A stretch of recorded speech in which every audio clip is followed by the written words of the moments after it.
Hello everyone and welcome to Photo Finds. I'm your host Gavin Hatch and this is episode 110. Now this week we're doing something a little different because I have mentioned in previous episodes that sometimes I have to make cuts and cannot show everything that I take pictures of during the week because I don't want the episode to be too long. So I thought for this week's show to go ahead and show some stuff that I recently took pictures of in the parks and talk about it. And then also we do have some new stuff to cover at the end of the episode. So let's get to it. Now, a couple of months ago, over at Disney Springs, I paid a visit to the Guest Services Center, which is located in the center of Disney Springs, and it's really quite beautiful. And you walk in there and they have lounge chairs and couches that you can relax in while you wait to be serviced by a team member, or I should say a cast member. So when I was in there though, I kind of walked around. They had some complimentary water and I was taking pictures of the beautiful concept art that is up above, almost in the ceiling area. So you can look on the walls and see the concept art for Disney Springs, and it's for all the different lands that have been created, and it's beautiful stuff. I love what they did with Disney Springs because it's really vintage. Like the whole place feels like you're in an old Florida city with the Spanish architecture, and it's just kind of, I don't know, it's just really well done. And the concept art really kind of plays off that, and you look at it and it looks like what this place would look like if it was truly its own city back in the day in Florida before Disney moved in. So it's great stuff. And I noticed though that the concept art for West Side is very interesting because it says that it was, or you can see here, that was supposed to be representing the 1950s, like an expo, like a futuristic expo, like a fair. And that would have worked perfectly because you have that giant Cirque du Soleil tent, which I don't know what that's going to be turned into now that Cirque du Soleil is moving out at the end of the year. But, you know, with that being there, and you know, they could have really made this look just like the concept art that you are looking at here.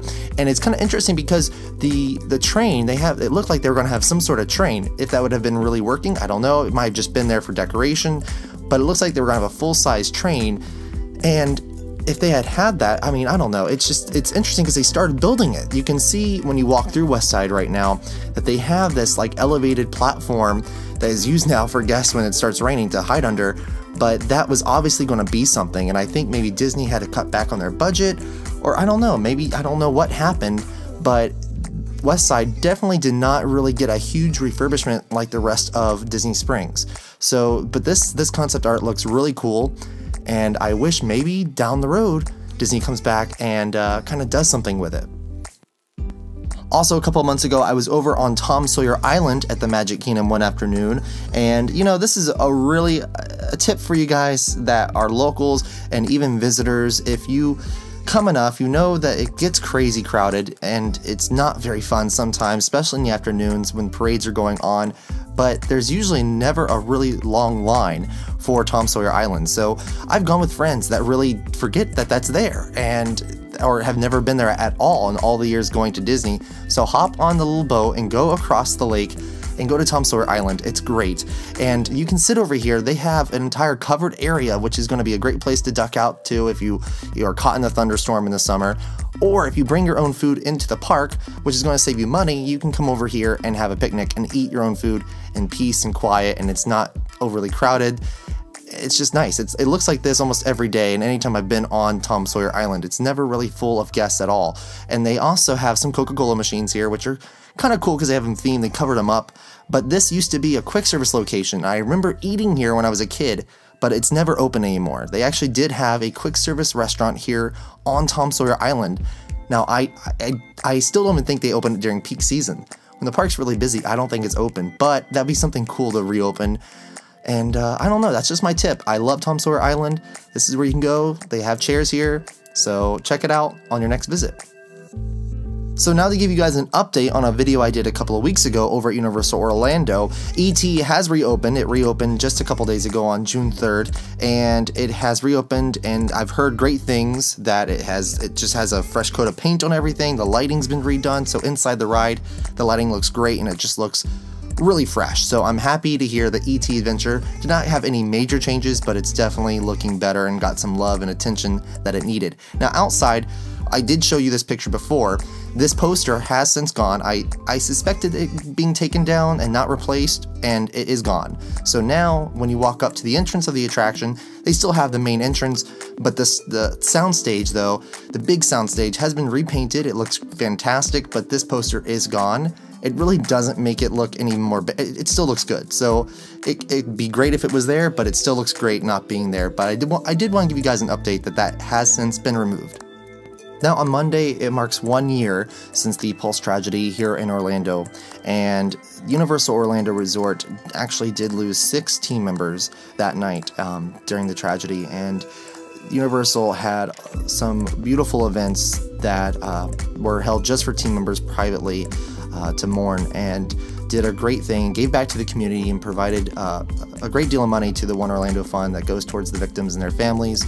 And Disney did the same thing, though, so a lot of companies in the Orlando area, and even worldwide, as we know, stepped up and really did a great thing to help those that were part of this unfortunate event. And if you go into the park every day now, there's something that you can go to and really pay your respects.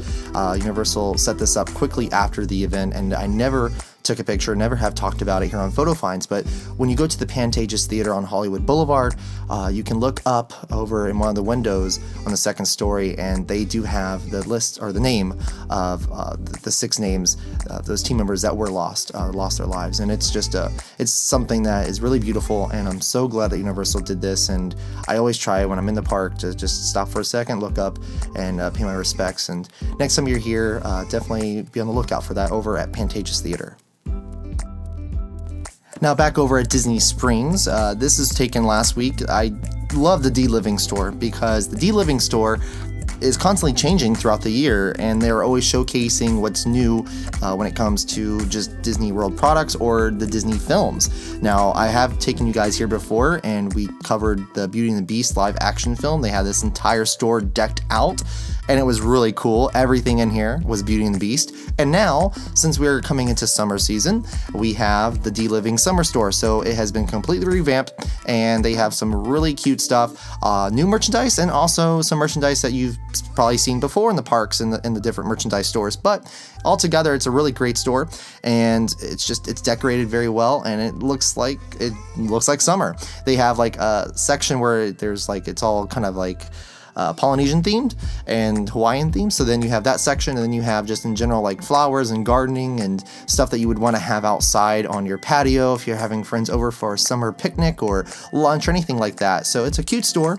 They even have a section. Now at first glance it's all Star Wars, and I was like, well, why is Star Wars in here? This has no place, it has nothing to do with summer. I mean, it was really weird. So I look closely at it, and I see that it's all Star Wars cooking stuff that you can use for grilling, which is what you do in the summer. So they actually do have like a Star Wars grill, which is $500, and they have all kinds of different items that you would use during grilling, even salt and pepper shakers, and it's really cool. So DLiving over at Disney Springs is a really cute store, and you should check it out. And yeah, it's again, merchandise that is not all really new, but I like the idea of putting it all in one place if it all has kind of like a cohesive theme or something you want to have this time of year. So great stuff.